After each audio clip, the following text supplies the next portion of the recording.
Hey, Vsauce, Michael here. And the year 6009 will be the very first year since 1961 that a year, when written in Hindu Arabic numerals, can be inverted and still look the same. But you and I probably won't live long enough to enjoy the year 6009. Human lives just aren't long enough. We will miss out on that. What other cool future events will we be missing? Well, first of all, you and I will probably be gone before the completion of the Time Pyramid in Winding, Germany.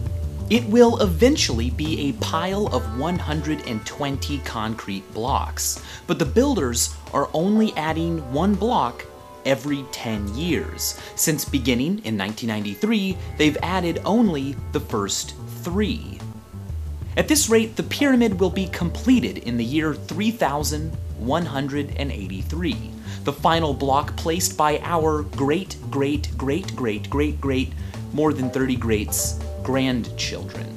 But even they will miss an opportunity to frolic and play safely in the Chernobyl exclusion zone, the zone of alienation, where radioactive contamination from the 1986 disaster will remain at levels too high for safe human activity until not the year 4000, not the 5000s, not the 6000s. It will finally be safe probably in the year 22,000. Possibly within our lifetimes, but definitely within the next 1 million years, stars like Betelgeuse and Eta Carina will explode in brilliant supernovas visible from Earth. I'm bummed I'm probably going to miss out on these events because for a few weeks it will look almost as if Earth has 2 suns. Despite being hundreds, thousands of light years away, their supernovas will shine brighter than the full moon at night and be visible even during daytime. But the real sky show comes in 3.75 billion years.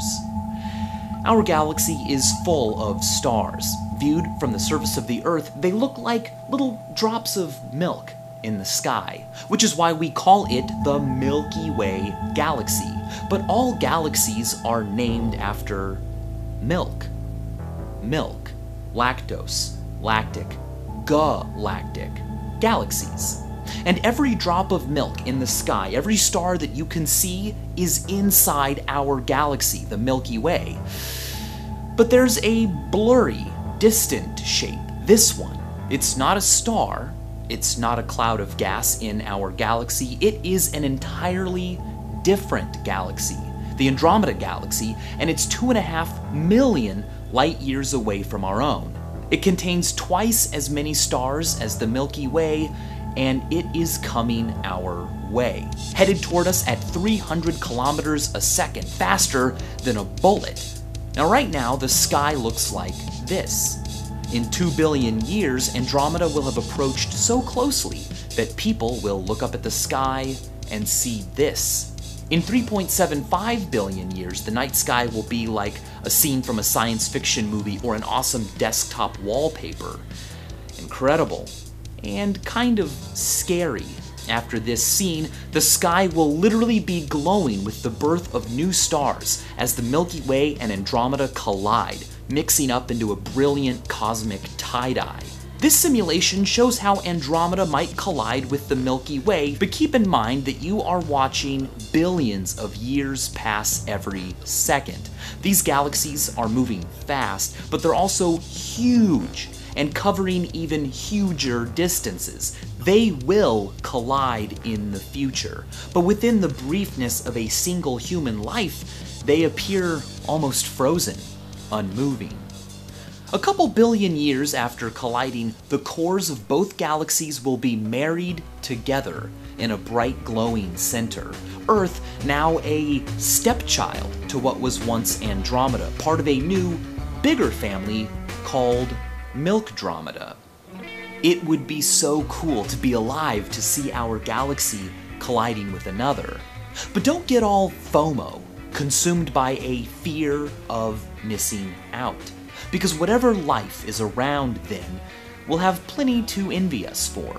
They may have spectacular nightly views, but secretly wish they'd been born in our time to experience, say, the beginning of the internet. They will actually miss out on a lot of things. Because the moon moves 1 centimeter further away from Earth every year, 600 million years from today, the moon will no longer be close enough to Earth to completely block out the sun. Future humans, or descendants of humans, will therefore miss out on a chance to ever see for themselves the beauty of a total solar eclipse from the surface of Earth. Long before Earth dries up, Niagara Falls will dry up. Well, not the water part, but the falls part. Every year, the rushing water of Niagara erodes the rock at the top of the falls 1 foot backward.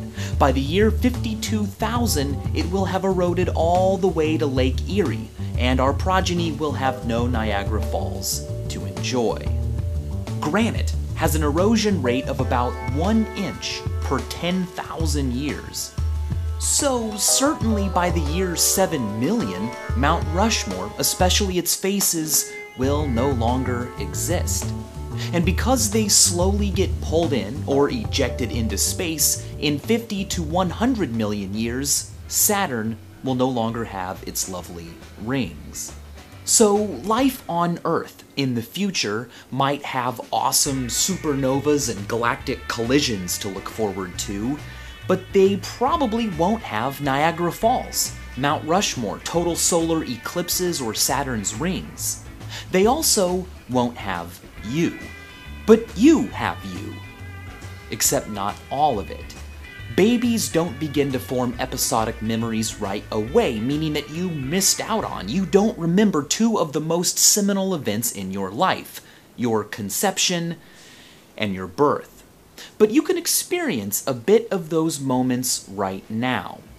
First of all, when was I conceived.com lets you enter your birth date and get back the week your parents probably made you happen, as well as the #1 song and the #1 movie of that week, which may have also been involved. Light travels quickly, the most quickest in fact, but it can take a photon millions of years to escape from the interior of the star it was created in through nuclear fusion. It takes time, just like your own gestation in your mother's womb. Newly conceived photons struggle through a dense stellar jungle of atoms and molecules and electrons that absorb and re-emit the photon, taking a little bit of energy from it as it randomly rolls around like a pinball. Sometimes after thousands or millions of years, its random walk finally leads it to the star's surface, where it pops out into space, in a way, is born. A lucky tiny percentage of the photons that reach the surface of a star find themselves on a path that will intersect with Earth. And if you are lucky, those photons will end their journey by being absorbed onto your own retina. If you enter the date of your birth or the approximate date of your conception into this online calculator, you can find a star that is as many light years away from Earth as you are old.